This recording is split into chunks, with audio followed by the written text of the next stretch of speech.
Hello!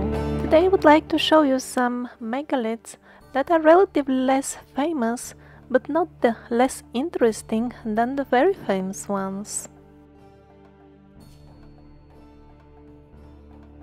For example, Castle Montfort, where again the walls of primitive stonework are built on the top of older bases, which has been with much more precision and larger blocks. And the megaliths of the Temple Mount. These blocks on the right side weighs more than 600 tons, and yet they are assuring us that it was all built with the help of this type of cranes.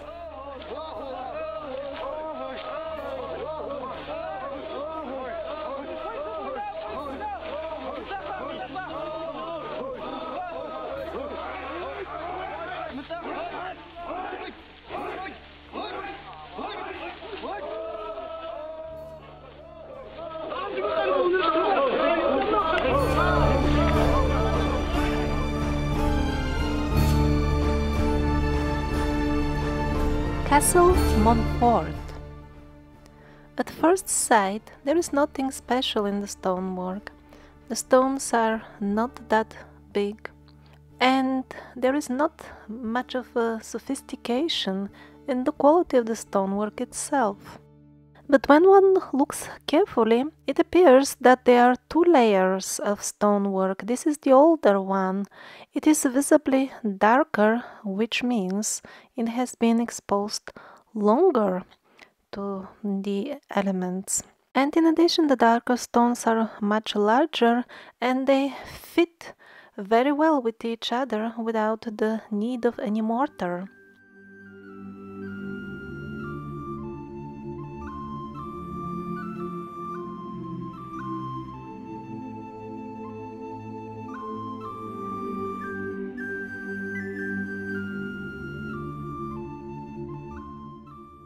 The brighter colored reddish walls were clearly built around something that was already a ruins, or something that had originally a completely different design than what we see now, like this big chunk, 8-cornered megalithic structure, actually a couple of them. Clearly, if you see how the walls are built next to them, it doesn't fit the original idea. These 8-cornered things were not made with the intention to put monkey quality work that would cover them later on.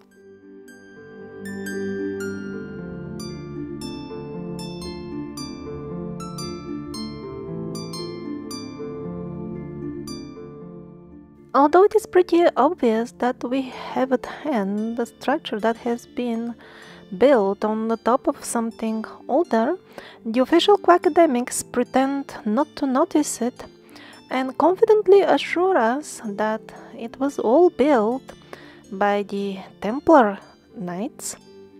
And as far as what was there before that, they know everything, of course. They bought the land from a farmer, and there was something very insignificant before that. Something like farmer's shed, or maybe even his farmhouse. Very interesting. So I assume the wife of this farmer must have had interest in arts, so she must have sponsored those megalithic things. But I would find hard to believe it after all, because what would farmers do on the top of the mountains? Don't they live where they can find easily water to water their plants in the valleys? Where, by the way, also the land is flat and you don't need to make terraces to garden.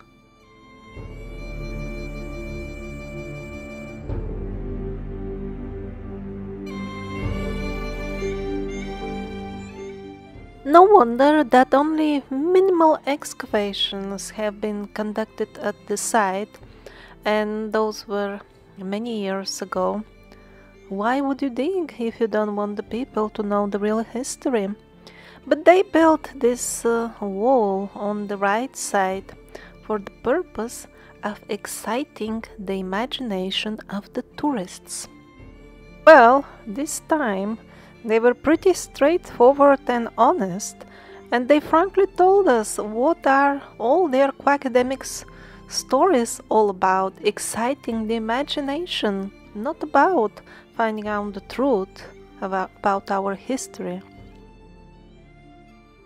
Below the mostly red-colored ruins on the top lie large stones that were part of the original old construction and fell down here when it was destroyed. The picture is very similar to that of the Nimrod fortress, which I showed in one of my recent videos.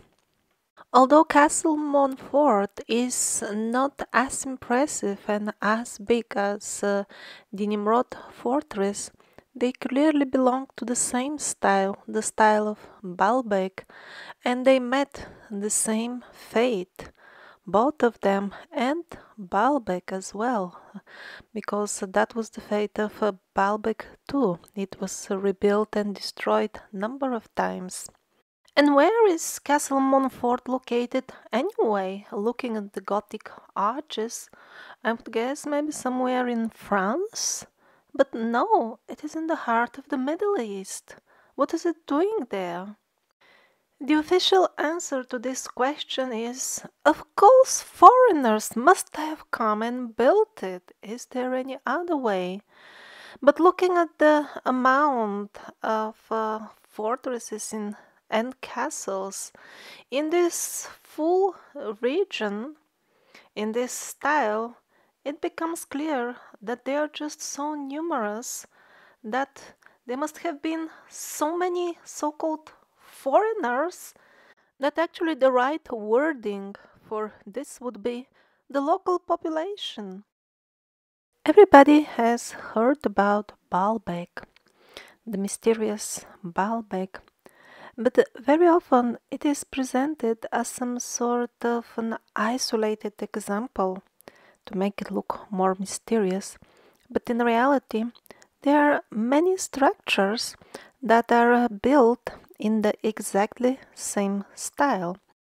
On the left-hand side, you see one of those Baalbek-style trilithons, enormous stones, and all this is in the underground portion of the Temple Mount of Jerusalem. This is one enormous huge stone. Was this stone quarried and then transported, or was it just cast out of cement, beton, geopolymer, something like that? We don't know.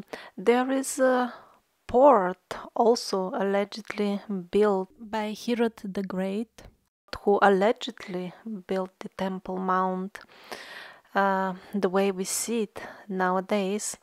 So over there, a group of American historians, after studying it, reached the conclusion that Herod the Great was actually casting that port out of beton. I don't know if that's true, but there is a possibility that casting stone and quarrying it were used parallel along each other, like in the case of Egypt. The tests and the experiments by Joseph Davidovich in relation to the origin of the Giza stones used in the Great Pyramid of Giza is very interesting in terms of using geopolymers in ancient building.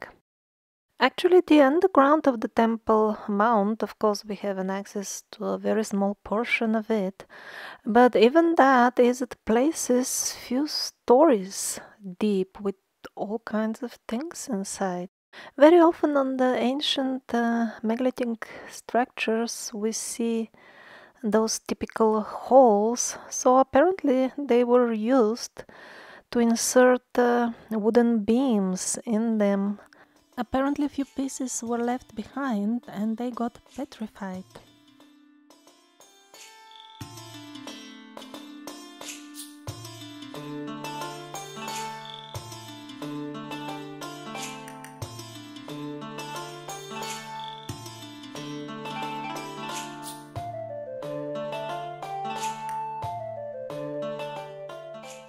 And here on the side of the Temple Mount, the penguins built a crane for us to show us, so that we don't wonder how people were shifting all those heavy blocks. This is how they did it.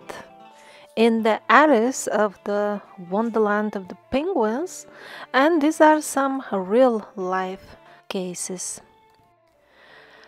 Pay attention what kind of number of people are required to shift a relatively small building block in terms of the sizes that we see at Baalbek and the Temple Mount and all the structures belonging to that group, and decide for yourself, is it reasonable to suggest that entire megalithic complexes, and we have quite a few of them all around the world, would have been built in the primitive way the academics are assuring us it all happened?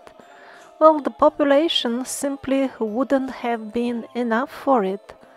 There wouldn't have been, in addition to that, enough place on the building sites for all these groups of imaginary men pulling a single stone.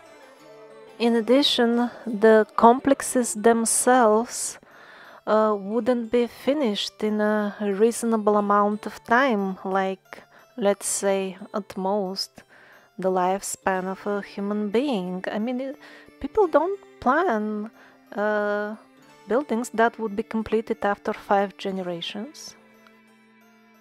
So here, all that mile-long procession of ants pulling, what were they pulling? A relatively small stone.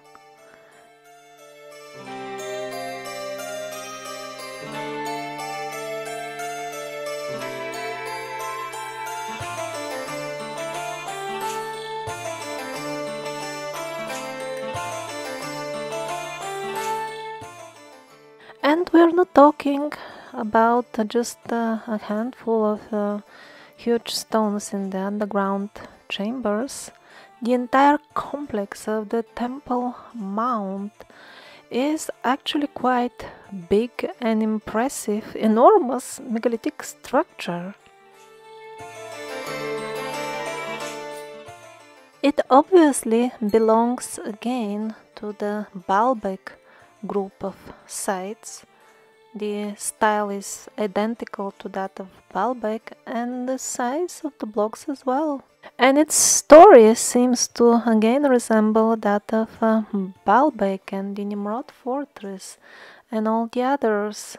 Initially, the original huge structure was destroyed and its large components lie scattered around. They don't want to dig and excavate them fully. They are not interested in uncovering the real history of the Temple Mount, and instead bamboozle people with unbelievably funny stories, actually, that I'm gonna tell you shortly. For example, this is a rare case in which one can get a glimpse of what lies below buried. The wall on the right side, which it places, is up to 10 meters revealed, and that is not the bottom of it yet. So next to it on the left side, There is another wall which has been placed later because again we have multiple layers of building. Obviously the one on the left belongs to the more recent periods because it is of monkey quality. So all of this makes one wonder if even the relatively more recent walls reach 10 meters deep and that's not the end, then what about the real bottom? Here they actually made even a lift to get down to the current bottom to which they have excavated.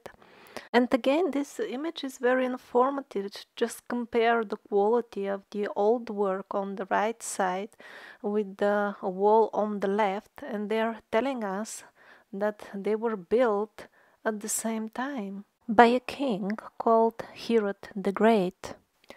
And with great confidence, the academics will provide you exact years in which everything happened and other minor details, how they were making offers to the god while they were building it. And I even read this today. It's an amazing joke. Actually, the priests built it. It was so sacred. So, okay, the priests built those megaliths using this crane. Great. So let me tell you more jokes about Herod the Great because they are just fantastic. So this is again in the complex of the Temple Mount. We see ruins of something that remarkably resembles actually the Osirian of Egypt. And behind this Osirian-like something, you can see there are excavations and there are remains of that wall, the bottom of which has not been reached yet by any of the excavations. So when we put all this together, it turns out that Herod the Great built this wall and then buried it with at least 10 meters thick layer of soil. And then on the top of that soil, he built his Osirian-like structures. How smart! And then while Herod the Great was planning all these smart moves, his priests who were building the temple apparently weren't that good in shifting megaliths with toy-sized cranes, so he must have cooked few batches of them into sacrificial offerings for the gods, and that explains why different portions of his complex appear to be built as if by people who have never met each other, like completely different building standards. There are also this type of structures in the Temple Mount complex, absolutely primitive work. Apparently the later batches of priests were not that good. And I don't know what kind of priests he sent to build the other buildings that allegedly belong to him, according to the academics, buildings that are also attributed to Herod the Great. I mean, they are of such a quality that there isn't a single proper right angle in them. This type of chaotic low-grade construction can barely compare to the precise work at the lower layers of the Temple Mount, where we have a single stone with such a large surface, and it is very well measured. It is not wavy, it is very perfectly flat, although not polished, it is flat. But apparently such details don't make the penguins think that actually this could be a work of different people. So what's going on the east side of the Temple Mount? It is locked close, no access at all, even with bribe. So we're told officially that the Arabs are building mosque over there. And so these are some sort of ramps, modern, that are being built in order to facilitate the visitors of the future mosque. Now, what's going on in reality, as reported by the Russian group of Lybii, is that apparently there is some sort of serious equipment for cutting stone down there, because from inside they're dragging stone for this ramp. And what kind of stone is that? It appears that these are chopped off ancient big blocks. The cutting marks that you see on the stone are modern. This is an example of ancient columns that came out chopped from down there. So who knows, maybe after all there are intensive excavations going on. We just don't know about it. So actually we have really lots of buildings, dozens and actually hundreds, that are built in the mysterious Baalbek style. It's actually not mysterious. As such, it simply doesn't fit the official stories we are told about the so-called Roman and ancient Greek style of construction, and then the so-called new classical. So when we are fed with such wrong ideas to classify things to start with, then it becomes very difficult to find out the truth. Ancient Greek style, what does it mean? This is extremely confusing. There are more buildings, much more impressive and much greater in numbers in this style in Turkey and in Asia Minor as a whole than in Greece as such. Why is it called Greek? It has not been invented in Greece as well, because, as we saw in the first episode of The Survivors, the culture that we classify as ancient Greek was nothing else than the later stages of decay of this older and more advanced culture. I call them the survivors or the nature people. In the beginning, when they still had some of the old knowledge, they could build things the size of Baalbek. And all over Asia Minor, we have very impressive buildings. People in general just don't know about them because they're being treated as minor, insignificant local history, while the so-called ancient Greek and ancient Roman are considered world history. And this so-called Roman style of architecture, this is again extremely misleading labeling, because neither Rome nor the alleged fantasy Roman Empire had anything to do with inventing this style. That's why it is found in much greater concentration in Asia Minor, where much more buildings in this style, much bigger building blocks are to be found. It's absolutely ridiculous to believe that Rome was center of all this. The Roman emperors, their magnificent palaces are built of mud bricks. So what they commissioned buildings of much higher quality and built of solid stone in the very periphery of their alleged Roman Empire, because there are no direct proofs of its existence actually, in areas that were right on the edge of this imaginary empire, and that they actually supposedly ruled for a very short time, very short periods of constant war and upheaval. So they didn't build their own city, and they sent all their best builders at the battlefield to hastily construct magnificent buildings in a couple of weeks or a couple of months. For more details, see the Roman Empire episode of The Survivors.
For example, Istanbul is rich, or used to be very rich, in ruins of style we would call ancient Greek and ancient Roman, but the policy, the international policy, is not to restore them, to diminish the historic value of the regions, which are actually rich in heritage, and artificially enhance the authority of Western Europe just because its current rulers want to be considered leaders of innovation and leaders, masterminds of civilization, which they are not. For example, this is a 3D model of a palace, a minor palace in Istanbul. When this is in Italy, of course, it will be restored with high quality, and it will be all over the tourist brochures. So even in the age of photography, there were parts of the palace, of the Bucolian palace, still standing.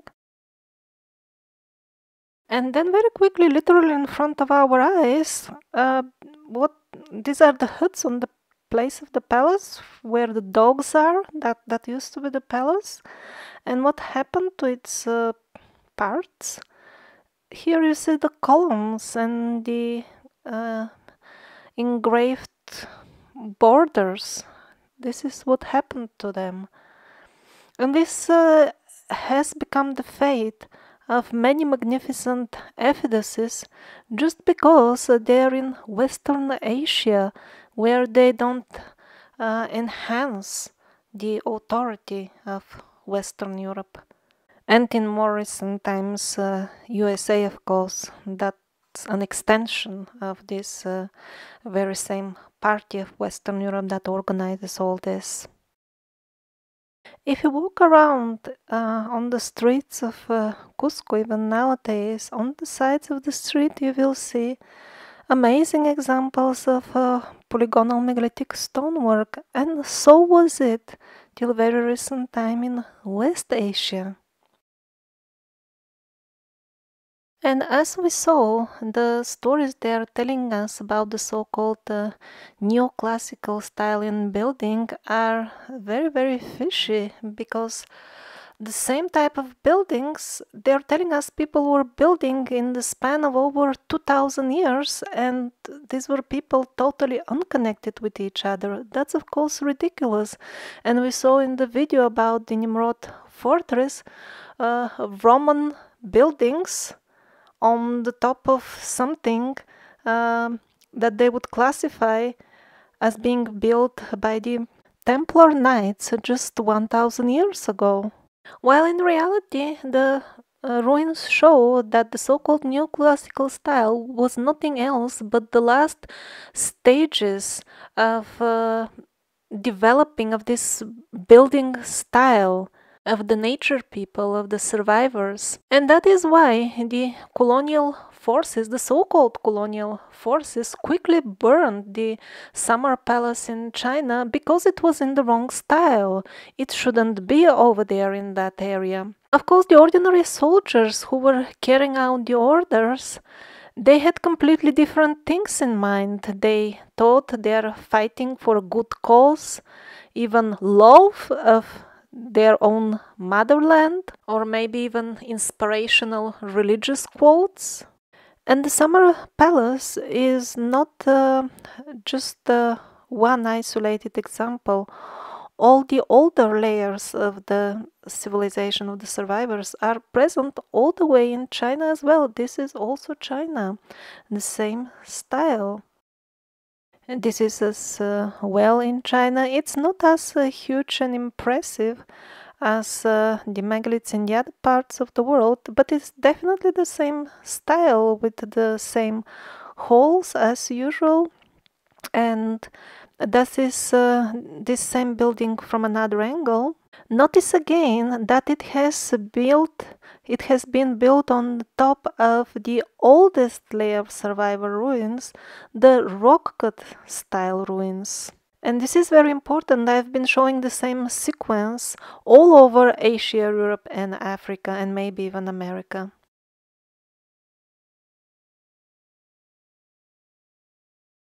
This is your polygonal stonework in Korea.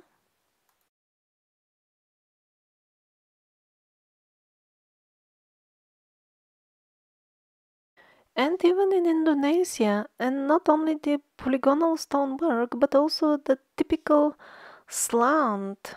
The angle of the slant seems to be the same as the similar buildings all over the world.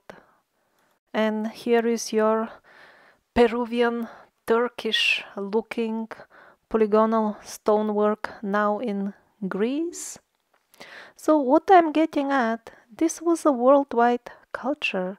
There is a clear connection. It's not just one parallel. The parallels are so numerous. The slants, the polygonal style, the lack of mortar, the perfect fitting of the stones, and so many other elements. And most importantly, the old techniques were never lost. We knew how to do exactly this stonework till very, very recent times, even during the age of photography.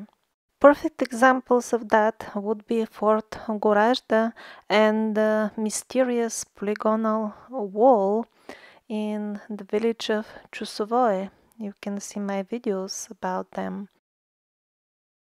And the video about the French aqueducts would be also relevant to all this. And the other very interesting example from Siberia, when they were rebuilding it.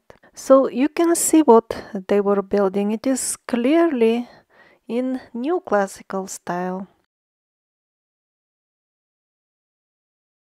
And how are they building it? They're casting it out of the materials that they can find in the surroundings. The history of cement and casting out of it, the official one, is total and shameless lie. And it has been very important for the forces of evil to make us forget these environmentally friendly techniques, so that we become cornered and totally dependent on building methods which only use selected polluting materials, materials that can be only obtained from the central supply, so to say. They want to sever every possible connection we have with Mother Nature, to make us totally dependent on devilish technologies. Also, they want us to forget how to make durable and beautiful homes, so that we are forced to live in ugly, polluted flats which fall apart in a couple of decades.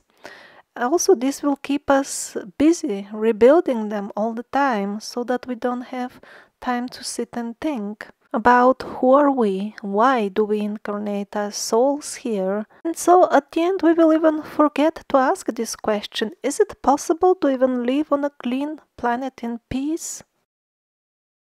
So let me show you a few more photographs illustrating what happens to ruins when they are at the wrong place, that doesn't fit the stories we are told. So this is the first photograph of a palace that used to be in the outskirts of St. Petersburg in Russia. And then, as usual, bad luck strikes. This is the next photograph of it. And this is how it looks nowadays. So the palace was built a couple of hundred years ago. Of course, we are told it was built out of stone, but when you go on the spot there, surprise, surprise, there are bricks within the stone. It's actually cast out of beton, cement, geopolymer, whatever you wish you can call it. And even armature sticks out from the so-called natural stones. These are some other old photographs from St. Petersburg. This is what it is left from all this now. But what is more interesting here is not the building, but the palms growing in this currently extremely cold area. No question of palms anywhere near around there. And this is not the only photograph with palms. They used to be also in Moscow on old photographs. Also, elephants were used in Russia in the fields. It was so warm before, and that's all in the age of photography. I don't know what should I make out of all that, but for me, the most reasonable explanation so far is the hypothesis of Alexei Kungurov that actually we are not experiencing this global warming that we are being lied about. We just had a very short period of extremely cold weather because of the large number of very harmful nuclear tests that were carried out in the past decades.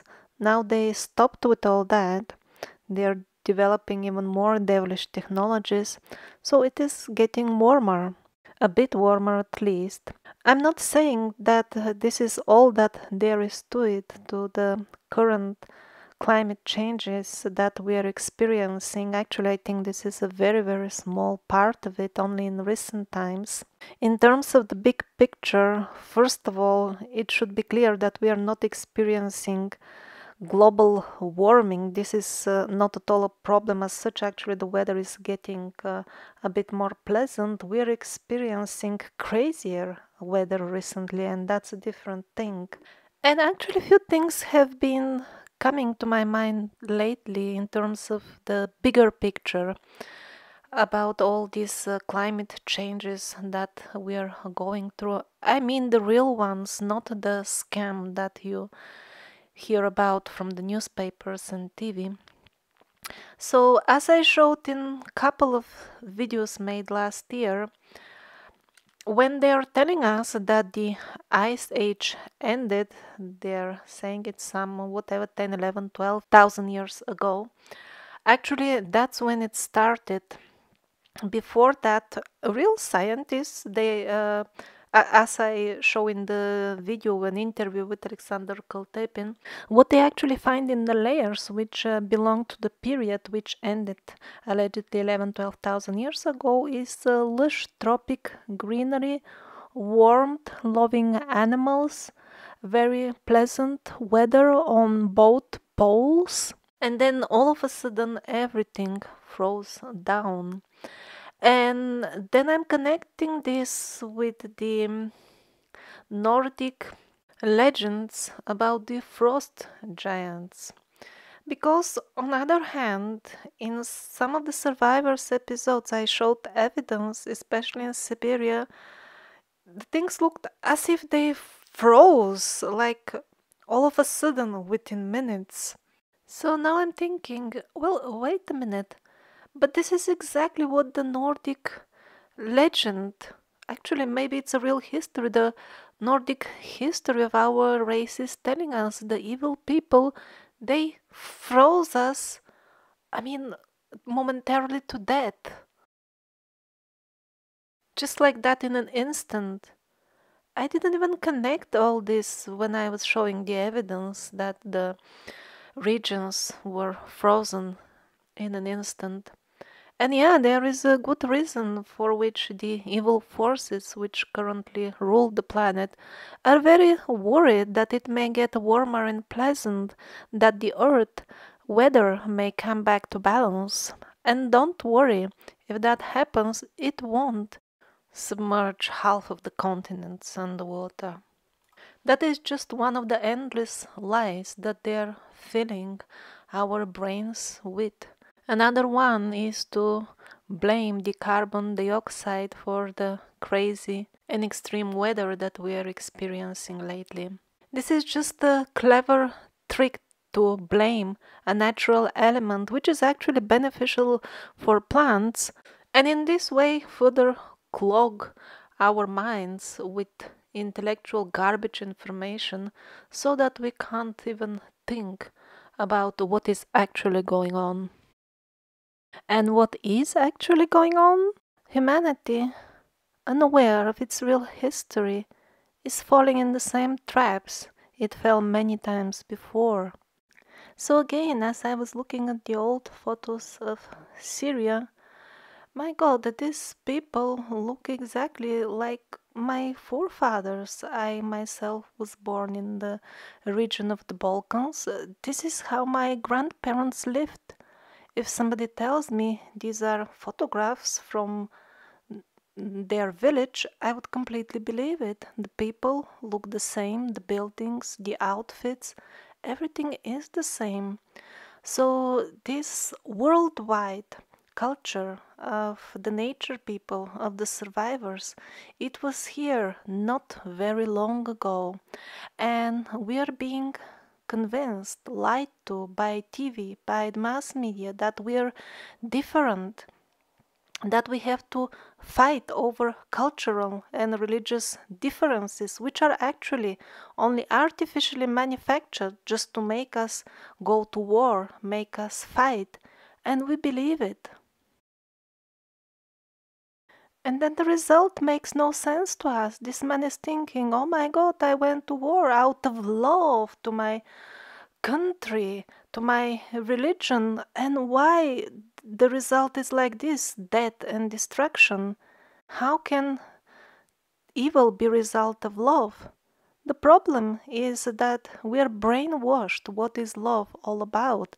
Here they are showing us a pretty face of a woman just to make us swallow the destruction all around, accept it as something natural. And the same with history. Everybody has heard about the Great Wall of China. Thick volumes of information about it, but sadly somehow people don't know the main thing, that most of it is being built very recently or right now only for tourist purpose, just to distract our attention from the real old and interesting walls. And at the end, I want to show you shortly very interesting video material again from Peter Satoridi, taken somewhere in what is now inaccessible war zones in the Middle East. I don't even know where is it. I couldn't even find the official name of the site. It is supposed officially to be Canaan Rock Cut Complex, something like that. But it doesn't even matter how they call it, because there are no inscriptions, there is no definite proof what it is actually, so does it even matter how they call it? So the older layer consists as usual of rock cut ruins, quarry style, quite an impressive height by the way.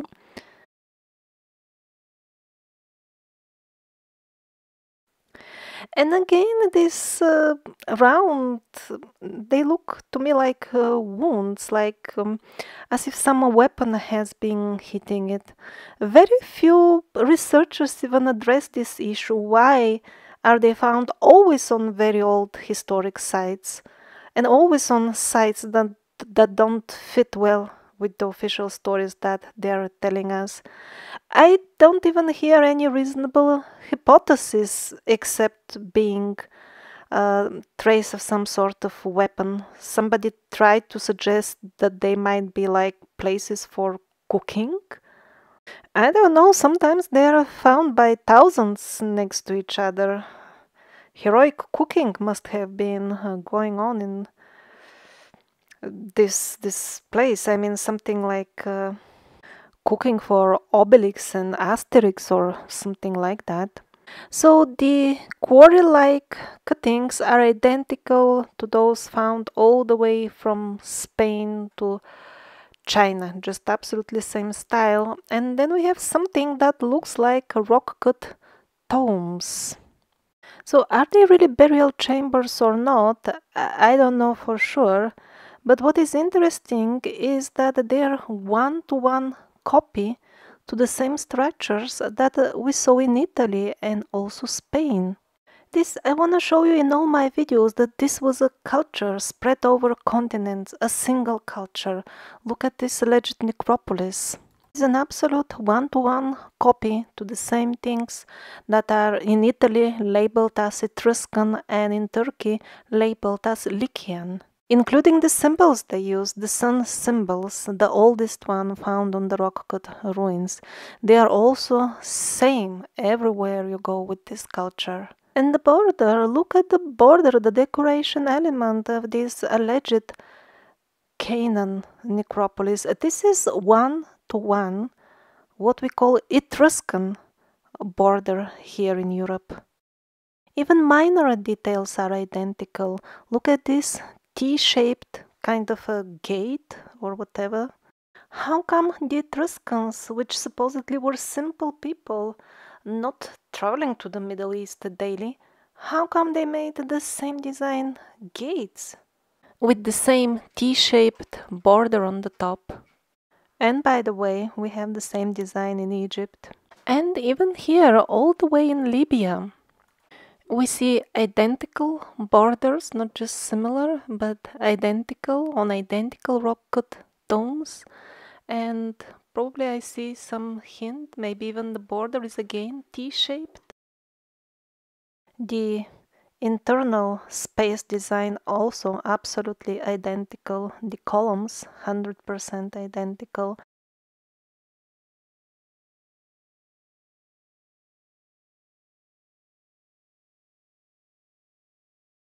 So I've been showing you such examples by hundreds in my videos so far.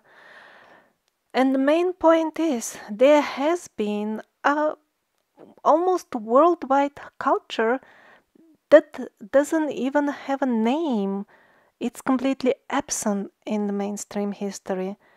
And that's why this so-called history should not be believed at all. And here on the side of the door, Peter said already noticed some peculiar tool marks, identical to those found on the lower layers of the stonework in Castle Montfort. To him, they look like traces of something similar to our high-tech tools now that hit the stone very swiftly.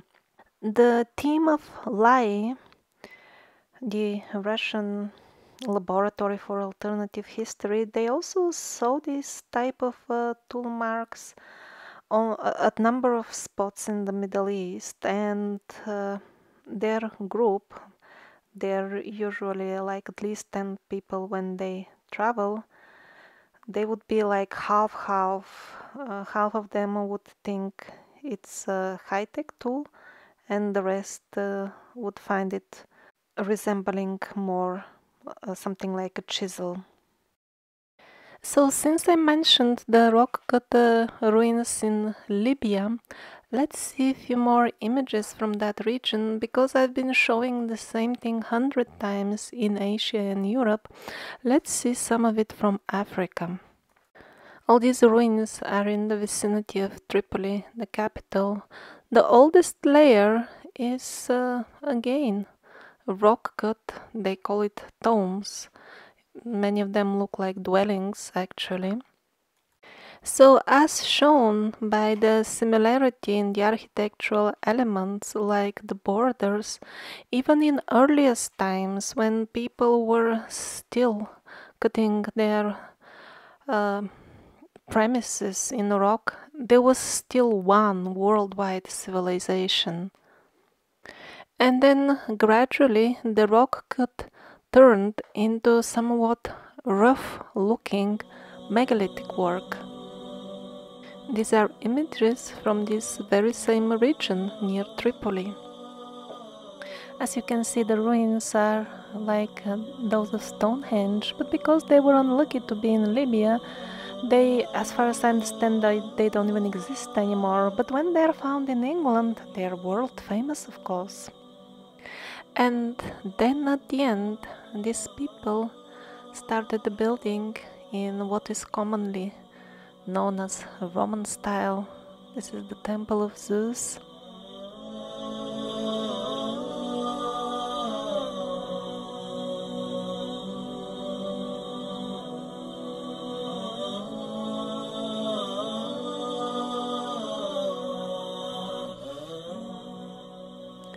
Or Leptis Magna, again in Libya, an entire city built in this style, with way more ruins than Rome in Italy itself, and yet the mainstream penguins have managed to somehow put it in such context that it will look Roman, as if the credit goes again to Western Europe. So while browsing the photographs from the Libyan rock cut ruins, something caught my attention. Look at these stones in the front. At first sight, they look as if these are natural fractions in the stones. But yet on the other hand, the rest of the stone around doesn't seem to fracture this way. It seems as if it wants to stay as it is. So are these megalithic blocks after all? It is hard to say, judging only from photographs about this site in particular, but in my previous videos I showed you absolutely same looking sites in Armenia, Turkey and Spain, and those have been examined and have been confirmed that these are actually megalithic blocks, and they look absolutely the same. So what is this all about? I don't know, but until now I don't have any line of thinking to pursue except the one that I expressed in relation to the Megaliths. There are a couple of videos about Megaliths on my channel, and over there I show a lot of structures that are also on the border between natural and man-made or intelligent-made. And new relevant information in this regard came from the Lybii expedition to Baalbek last year. They went to Baalbek again to see the new excavations. The access to the trilithons on the walls is, by the way, now cut off with the green gate on the left-hand side. But luckily, the newly dug out trilithons are still accessible to public. And they noticed a very curious, naturally looking crack in the stone, exactly where the trilithon, which is kind of still attached to the bedrock, should get cut off. So this curious track, if you examine just a small portion of it, it looks perfectly natural. But when looking around in the area, one finds out that this stone doesn't crack naturally like this. And this natural looking crack is just found only below the trilithon. Did the builders of the trilithon know some sort of magic that would make the stone crack wherever they wanted? Exactly where they wanted? Well, if that was so, it will just add one more mystery to Baalbek. It won't solve any of the existing ones, which are very well illustrated by these shots taken with the micro mode of the camera. They show the precision with which the borders were made, and especially the places where the stones fit with each other perfectly without any distance in between them. Well, I never studied Baalbek myself, but the best studies done so far are definitely those of the late Andrei Sklarov and his group that I am referring to as Lybii.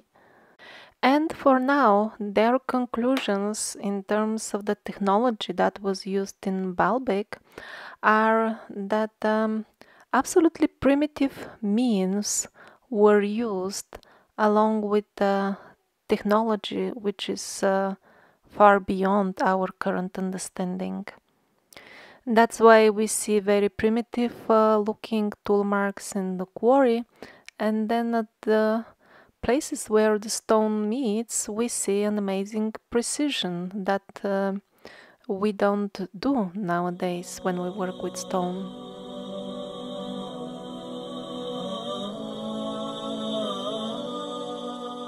And just by casually browsing photographs of citadels in the region, again, this is in Syria, the fortress itself looks like it is built in the later stages. Although it is in the same style as the Nimrod fortress, as Baalbek, but the stones are not as big. But what I noticed is that what they call nowadays moat looks more like an ancient rock-cut road, actually. Just look at its sheer height. And also at its coloring. The stone is much darker than the stones of the fortress. And when people were building fortresses with such small stones, they were not doing a rock cutting the height of I don't know how many stories. So who knows, maybe this citadel is yet another out of the many that was built on much older rock-cut ruins. Well, certainly this region is very rich in very old history. I hope I can really fulfill my intention and make an expedition to this region in the autumn this year.